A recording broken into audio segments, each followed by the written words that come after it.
आपका एक बार फिर से स्वागत है। आज मैं आपके लिए लेकर आया हूं अनुस्वार। ये सीबीएसई 10वीं में पढ़ना है हम लोगों को अनुस्वार। तो आज हम देखेंगे कि अनुस्वार अनुस्वार का प्रयोग कैसे करते हैं। तो देखेंगे अनुस्वार मात्रा चिन्ह इसका ये होता है, शिरोरेखा के ऊपर, किसी भी शब्द के शिरोरेखा के ऊपर। जैसे कि मान लीजिए हमने यहां पर लिखा कलम, कलम लिखा और ये जो है ये शिरोरेखा है। ये क्या है? शिरोरेखा। ये शिरोरेखा है और इसके ऊपर जो भी मात्रा लगेगा वो शिरोरेखा के ऊपर होगा। तो हम जब कभी भी अनुस्वार का प्रयोग करेंगे किसी भी शब्द के ऊपर तो उसके शिरोरेखा के ऊपर करेंगे। बिंदी जैसा है शिरोरेखा के ऊपर, वो अनुस्वार का मात्रा चिन्ह है। अनुस्वार नासिक के व्यंजनों के लिए चिन्ह है। अनुस्वार जो है नासिक अर्थात जिस शब्द के उच्चारण में नाक का प्रयोग आता हो उसे हम लोग नासिक के कहते हैं। तो नासिक के चिन्ह है, अतः यह व्यंजन ही है, अर्थात यह व्यंजन है। इसका उच्चारण अलग अलग स्थानों में अपने अपने परिवेश के अनुसार अलग अलग होता है। कहने का मतलब है जो अनुस्वार है उसका अलग अलग शब्दों में उसकी ध्वनि जो होती है वो अलग अलग होती है। वो तो हम लोग देखेंगे। हिंदी भाषा के लेखन में अनुस्वार का विशेष महत्व होता है। इसे मुख्यतः 3 स्थितियों में देखा जा सकता है। पहला हम लोग देखेंगे नासिक के व्यंजनों के स्थान पर। यह बहुत महत्वपूर्ण है। हम लोग जो अनुस्वार का प्रयोग करते हैं हिंदी शब्दों के शिरोरेखा के ऊपर, तो देखेंगे कि यह नासिक के व्यंजनों के स्थान पर आता है। यह बहुत महत्वपूर्ण है। दूसरा है हिंदी वर्णमाला में स्वरों के पश्चात अयोगवाह अ के ऊपर जो बिंदी है ये अनुस्वार है के लिए होता है। तीसरा है अनुनासिक के स्थान पर। तो मैं आपके लिए अगला वीडियो लाऊंगा अनुनासिक का प्रयोग, तो वहां पे कैसे लगता है मैं वो भी बता दूंगा। इसी को देख लेते हैं हम लोग कि अनुनासिक के स्थान पर कैसे लगेगा। हम लोग देखेंगे अनुनासिक। अनुनासिक का जो मात्रा चिन्ह होता है वह शिरोरेखा के ऊपर अर्धचंद्र बिंदु होता है। तो एक नियम है कि हिंदी देवनागरी लिपि का कि जब किसी भी शब्द के शिरोरेखा के ऊपर पहले से कोई भी मात्रा मौजूद होता है तो वहां पे हम अनुनासिक का जो मात्रा चिन्ह है उसको न लगाकर उसके जगह पर हम अनुस्वार का प्रयोग करते हैं। जैसे उसका मैं एक उदाहरण पेश कर रहा हूं। जैसे मैं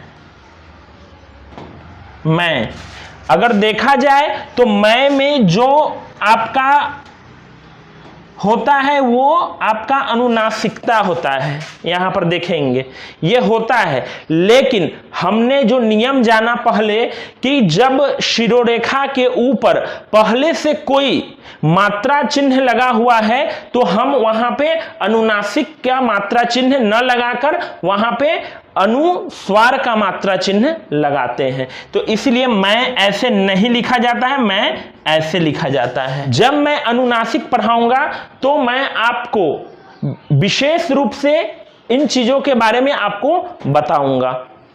तो अभी हम लोग फिलहाल अनुस्वार पे ध्यान केंद्रित करते हैं। तो हम लोगों ने देखा कि मुख्य रूप से जो हम लोग अनुस्वार का प्रयोग करते हैं वो नासिक के व्यंजनों के स्थान पे करते हैं। तो अब हम इसके कुछ उदाहरण देखते हैं कि अनुस्वार का प्रयोग कैसे करते हैं और उसका अलग अलग शब्दों में उसकी ध्वनि क्या होती है उस पर अब हम लोग आएंगे। अब ध्यान देंगे कि अनुस्वार का प्रयोग किसी भी शब्द में कैसे होता है। जब किसी शब्द में किसी भी वर्ग के व्यंजन वर्ण का जो पंचम अक्षर होता है, जैसे वर्ग किसे कहते हैं, जैसे आप देखेंगे जो स्पर्श संघर्षी वर्ण होते हैं जैसे क वर्ग, अर्थात क ख ग घ अंग, ये पूरा का पूरा एक वर्ग कहलाता है। तो कवर्ग, कवर्ग का जो पंचम अक्षर है वो अंग है। कवर्ग का पंचम अक्षर अंग होता है। उसी तरह फिर चवर्ग का पंचम अक्षर य होता है। उसी प्रकार टवर्ग का पंचम अक्षर अण होता है। उसी प्रकार त वर्ग का पंचम अक्षर न होता है। फिर हम देखेंगे पवर्ग का पंचम अक्षर म होता है। ये जितना हम लोग देख रहे हैं इसे हम लोग पंचमाक्षर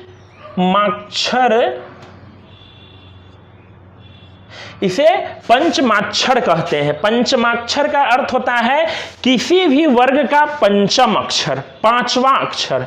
जैसे कवर्ग को पढ़ेंगे तो अंग होगा। तो अब देखेंगे कि अब किसी भी शब्द में, जैसे आप देखेंगे मैं सबसे पहले कवर्ग का उदाहरण लेता हूं। जैसे देखेंगे गंगा, गंगा जब हम लिखते हैं तो गंगा का जब उच्चारण करते थे गंग, अंग, मतलब कहीं ना कहीं अंग का उच्चारण होता है। जैसे देखेंगे अगर गंगा का इस अनुस्वार का अगर हम देखेंगे तो ये आपका अंग की तरह आता है। तो यहां पे हम ऐसे देख सकते हैं गंगा। अगर यहां पर हमने अनुस्वार नहीं लगाया तो यहां पर इसकी ध्वनि को लिखा है तो ये अंग होता है। गंगा, ये उच्चारण से समझ में आएगा, ऐसे नहीं समझ में आएगा। उच्चारण करके देखिए तो आपको लगेगा गंगा। तो जब गंगा हम बोलते हैं तो अंग आता है। तो गंगा हम लोग इस प्रकार से ना लिख के ऐसे गंगा लिखेंगे। क्यों? क्योंकि यहां पर अंग पंचम अक्षर है कवर्ग का और इसी के वर्ग का अन्य वर्ण है, जैसे क ख ग। तो अंग पंचम अक्षर है कवर्ग का और कवर्ग का ही अन्य वर्ण कौन है? ग। तो इसके बाद पंचम अक्षर के बाद उसी के वर्ग का कोई वर्ण आया है, इसलिए ये अंग अब इस प्रकार से ना लिखकर ऐसे लिखा जाएगा, ये अनुस्वार हो जाएगा। तो हम लोगों ने जाना कि कैसे अनुस्वार का प्रयोग किया जाता है किसी भी शब्द के शिरोरेखा के ऊपर। इसको हम लोग शिरोरेखा कहते हैं, याद रखेंगे, शिरोरेखा। ठीक है, क्योंकि आप लोग जानते हैं देवनागरी लिपि में हम किसी भी शब्द को लिखते हैं तो एक जो लाइन होता है इसके नीचे शब्दों को हम लोग लटका कर लिखते हैं और जिससे लटकाते हैं इसको हम लोग शिरोरेखा कहते हैं। तो यहां पर आपने देखा कि गंगा में अंग जो ध्वनि आती है वह इसलिए अनुस्वार का रूप ले लिया क्योंकि उसी के बाद उसी वर्ग के अन्य वर्ण वहां उपस्थित थे। और भी उदाहरण ले सकते हैं, जैसे इसी का एक और उदाहरण लेते हैं कंघा। हम लोग कंघा लेंगे तो यहां पर देख सकते हैं कि कंग, कंघा, तो फिर अंग आ रहा है। तो यहां पर ऐसे हम देख सकते हैं, यहां पे हलंत लगा है। हलंत का अर्थ होता है किसी भी व्यंजन वर्ण को स्वर रहित करके रखना, अर्थात उसकी मात्रा आधी हो जाती है। तो यहां पर कंघा। तो यहां पर देखेंगे अब चूंकि ये पंचम वर्ण है कवर्ग का और इसके बाद अन्य वर्ण आया है, इसी के वर्ग का, कवर्ग के ही वर्ग का अन्य वर्ण आया है, तो इसलिए अब अंग के जगह पर अनुस्वार का प्रयोग करेंगे, इसलिए ये कंघा लिखा जाएगा, वैसे नहीं लिखा जाएगा। ठीक है, अगला उदाहरण हम लोग चवर्ग का देख सकते हैं, चंचल।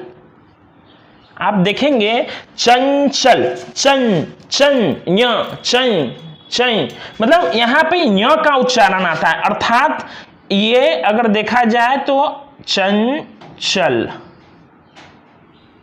यहां पर देखेंगे, अब चूंकि मैंने यहां पर हलंत इसलिए लगाया है कि ये जो अनुस्वार है ये स्वर रहित है। मैंने पहले बोला कि ये व्यंजन है, तो आप जानते हैं जितने भी व्यंजन वर्ण होते हैं बिना स्वर वर्ण की सहायता के नहीं उच्चारित किए जा सकते हैं।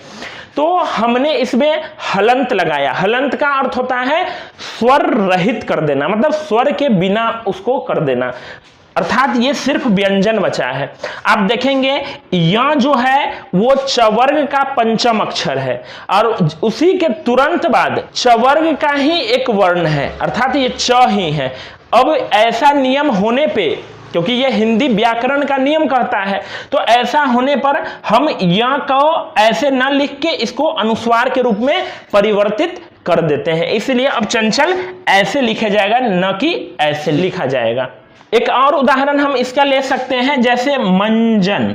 मंजन, आप देखेंगे मंजन को जब हम लिखेंगे तो देखेंगे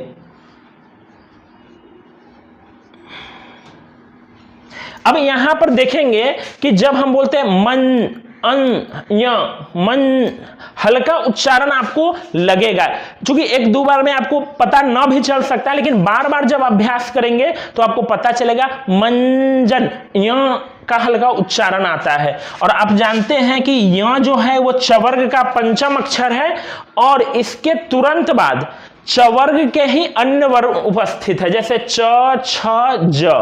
तो ये ज च वर्ग का ही अन्य वर्ण है और उससे पहले पंचम अक्षर है। तो अब यह ऐसे न लिखकर ये शिरोरेखा के ऊपर ये अनुस्वार के रूप में हो जाएगा। अब आप यहाँ पर ट वर्ग का कुछ उदाहरण देख सकते हैं। जैसे आप देखे होंगे अक्सर लोग दुविधा में पड़ जाते हैं कि पंडित ऐसे लिखे या पंडित ऐसे लिखे। बहुत से लोग अलग अलग तरीकों का प्रयोग करते हैं, कभी ऐसे लिखते हैं, कभी ऐसे लिखते हैं। लेकिन मैं आज जो बताने जा रहा हूं उसके बाद आपको जीवन में कभी ऐसी दुविधा हो ही नहीं सकती है। आप देखिए, आप खुद जान पाएंगे कि कैसे लिखना है। आप देखेंगे कि यहां पर ये जो है अण है, अण, अर्थात आप देखिए इसको ध्यान से देखेंगे, यहां पर अण है। अण, अण मतलब टवर्ग का पंचम अक्षर, ये यही है ना। इसमें अगर हम हलंत लगा दें तो ये स्वर रहित हो गया, तो यही अण का प्रयोग किया गया है ना इस शब्द में। तो इस शब्द में आप देखेंगे ये टवर्ग का पंचम अक्षर है और उसके बाद ड, ट, ठ, ड। यहां पर जो ड आया है वो टवर्ग का पंचम अक्षर के बाद इसी के वर्ग का अन्य वर्ण है। तो यहां पर तो अब ये अनुस्वार का रूप ले लेना चाहिए, तो जो यहां पर पहले लिखा गया है, मतलब शुद्ध और मानक यही है। चूंकि ये प्रचलन में है इसलिए चल रहा है, लेकिन ऐसे लिखना सही नहीं है। टवर्ग का ही जैसे देख लेंगे दंड, दंड लिखने में भी बहुत लोग कंफ्यूज कर जाते हैं। दंड, ऐसे भी दंड लिखते हैं और ऐसे भी दंड लिखते हैं। तो अब देखिए दंड ये होना चाहिए कि ये, तो आप बता पाएंगे कि आप अब देख पा रहे हैं कि यहां पर अण है, अण जो यूज हुआ है, अण का जो प्रयोग किया गया है वो टवर्ग का पंचम अक्षर है और उसके तुरंत बाद टवर्ग के ही अन्य वर्ण है। तो अब ये अण ऐसे ना लिख के ये अनुस्वार का रूप ले लेगा और यहाँ पे दंड ऐसे होगा, ये गलत हो जाएगा। अब देखेंगे तवर्ग में जैसे हम लिखते हैं दंत, हम जब दंत लिखते हैं तो आप देखिए कि ये जो अनुस्वार आया है वो किस वर्ण का है, क्योंकि अनुस्वार यूं ही नहीं आया, कोई ना कोई नासिक वर्ण का ही वो चिन्ह है। तो आखिर ये चिन्ह किस वर्ण के लिए प्रयोग किया गया है ये कैसे समझेंगे, तो हम देखेंगे दंत, इसका उच्चारण करेंगे दंत, तो आपको लग जाएगा कि कहीं ना कहीं यहां न का उच्चारण हुआ है, अर्थात दंत आप ऐसे भी देखे हुए होंगे लिखा हुआ, लेकिन आप ये समझ नहीं पाए होंगे कि कौन सा दंत सही है। आप दोनों में से किसी का भी प्रयोग धारा प्रवाह कर रहे होंगे, लेकिन आज इस वीडियो को देखने के बाद आप एकदम शुद्ध रूप को जान पाएंगे कि कौन सा मानक हिंदी है। तो यहां पर देखेंगे दंत, तो यहां पर अगर हम इस न को ऐसे भी देख सकते हैं, क्योंकि यहां पर हलंत लगा देंगे तो स्वर रहित हो जाएगा। तो आप देखिए ये तवर्ग का पंचम अक्षर है और उसी के तुरंत बाद तवर्ग का ही अन्य वर्ण है, अर्थात त ही खुद है, अर्थात ऐसी स्थिति में हम इसको स्वर रहित करके नहीं लिखेंगे। अब इसके लिए हम अनुस्वार का प्रयोग करेंगे, जो यहां आप देख रहे होंगे कि द के ऊपर जो शिरोरेखा है उसके ऊपर अनुस्वार का हमने प्रयोग किया, इसलिए यह शुद्धतम रूप है और यह प्रचलित रूप है जो नहीं होना चाहिए। हम लोग एक और उदाहरण देख सकते हैं, जैसे मान लीजिए पंथ ही लेते हैं, पंथ। आप इसको उच्चारण कीजिए कि आखिर। आप सोचने वाली बात होती है कि कहीं पर किसी भी शब्द के ऊपर जो अनुस्वार होता है, अलग अलग वर्ण के उच्चारण हमें सुनाई देते हैं, लेकिन हम लोग कभी विचार ही नहीं कर पाते कि आखिर ये अनुस्वार कौन से वर्ण का ये चिन्ह है। लेकिन हम आज इस वीडियो के माध्यम से जान पाएंगे कि ये जो अनुस्वार है वो किस वर्ण का है। तो आप देखिए, अगर हम देखा जाए तो ऐसे इसका उच्चारण देखेंगे पंथ, तो यहां न आ रहा है पंथ, तो इसको हम स्वर रहित करके लिख सकते हैं ऐसे, ये न है। तो हम लोग जानते हैं कि ये तवर्ग के पंचम अक्षर है। और उसके बाद देखेंगे त थ, उसके तुरंत बाद उसी के वर्ग का अन्य वर्ण आया है, अर्थात फिर वही नियम लागू होता है कि ये न ऐसे न लिख के अब ये अनुस्वार का रूप ले लेगा, और ये प के ऊपर जो शिरोरेखा है उसके ऊपर अनुस्वार के रूप में ये लिखा जाएगा। इसलिए ये मानक है और ये प्रचलित है, जो नहीं होना चाहिए था। अब अगला है पवर्ग, कंपन और ये कंपन। अक्सर लोग कंफ्यूज होते हैं। एक और शब्द मैं लिखने जा रहा हूं, वो है कंबल और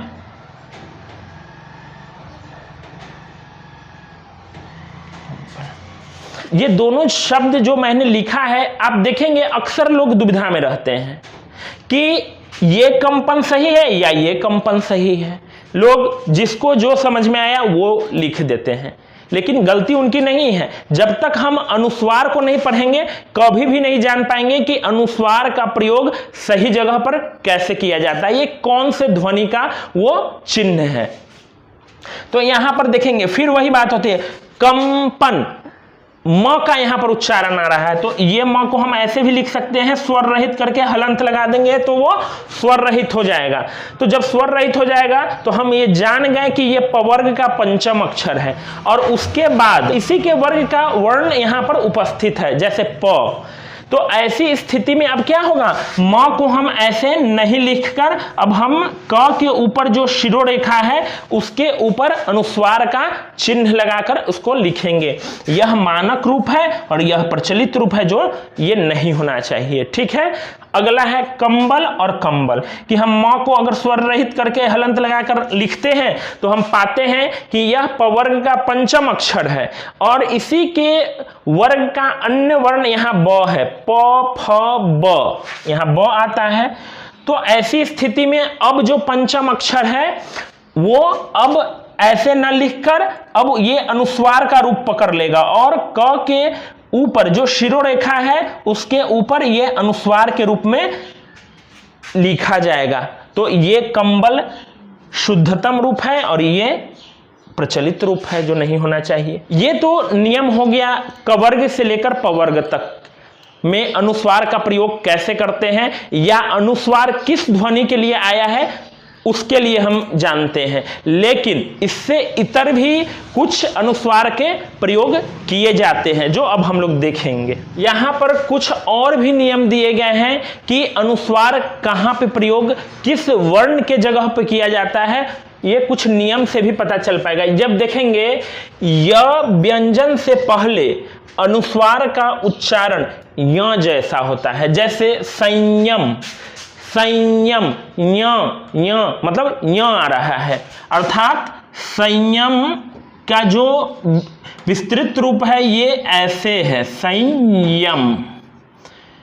लेकिन हम यहां जान गए हैं कि य व्यंजन से पहले, य व्यंजन से पहले जो अनुस्वार का उच्चारण होता है वो य जैसा होता है, इसलिए ये अब ऐसे न लिखकर ये ऐसे लिखा जाएगा। समझ में आई बात। दूसरा संयोग, संयोग य कहीं ना कहीं उच्चारण इसका य आता है, तो संयोग में भी फिर उसी प्रकार ये हो जाएगा संयोग। तो यहां पर देखेंगे ये य है इसके पहले और यहां पर य है, तो अब ये अनुस्वार के रूप में शिरोरेखा के ऊपर होगा। तो यहां पर शिरोरेखा संयोग में शिरोरेखा के ऊपर लिखा गया, इसलिए संयोग ऐसे लिखा जाएगा, ऐसे नहीं लिखा जाएगा। अगला है व व्यंजन से पहले अनुस्वार का उच्चारण म जैसा होता है, अर्थात इसके ध्वनि म जैसे आएंगे। जब देखेंगे यहां पर संवाद, संवाद, यहां पर कहीं ना कहीं उच्चारण करने पर आपको पता चल पा रहा होगा कि यहां म का आता है। यहां पर देखेंगे संवाद, तो कहीं ना कहीं आप देखेंगे उसके बाद व है, अर्थात ये अनुस्वार शिरोरेखा के ऊपर हो जाएगा, अर्थात यहां पर अनुस्वार म के जगह पर है, ये व्यंजन है, जैसा कि मैंने पहले भी कहा है। उसी तरह दूसरा उदाहरण है संवेग। तो यहां पर देखेंगे म का आ रहा है ध्वनि, वेग, तो फिर उसी प्रकार यहां वह है, तो ये जो म का उच्चारण है वो शिरोरेखा के ऊपर अनुस्वार के मात्रा चिन्ह के रूप में होगा, इसलिए संवेग ऐसे लिखा जाएगा, न कि ऐसे। ठीक है। अगला है र, ल, श, स व्यंजनों से पहले अनुस्वार का प्रयोग करते हुए न का उच्चारण होता है। जैसे आप देखेंगे संरचना, संरचना, तो आप जान गए कि र के पहले न आया है, तो ये शिरोरेखा के ऊपर अनुस्वार के मात्रा के चिन्ह के रूप में होगा, तो इसलिए संरचना ऐसे होगा। यहां पर देखेंगे शिरोरेखा के ऊपर है ये, तो ऐसे इस अनुस्वार का प्रयोग किया जाएगा। उसी के नीचे दूसरा उदाहरण है संलाप। तो न का उच्चारण आ रहा है, तो यहां पर देखेंगे संलाप। तो यह फिर देखेंगे यहां पर ल है, आप देख रहे होंगे यहां ल है और उससे पहले न आया है, अर्थात ये ऐसे न लिखकर ये अब स के शिरोरेखा के ऊपर प्रयोग किया जाएगा, तो ये आपका ऐसे हो जाएगा।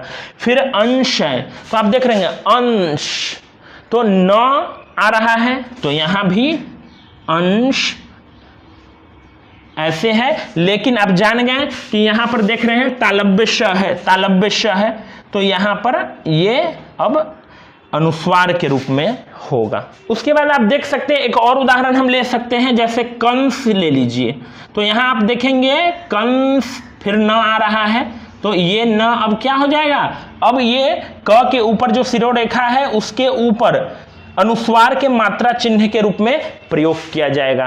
तो आपने देखा कि किस प्रकार कुछ ऐसे नियम हैं जहां पर पहले से सुनिश्चित होते हैं कि अनुस्वार किस वर्ण के उच्चारण है। यहां कुछ और नियम लिखे गए हैं, आप देखेंगे ह, अक्ष, अज्ञ। व्यंजनों से पहले अनुस्वार का उच्चारण अंग जैसा होता है।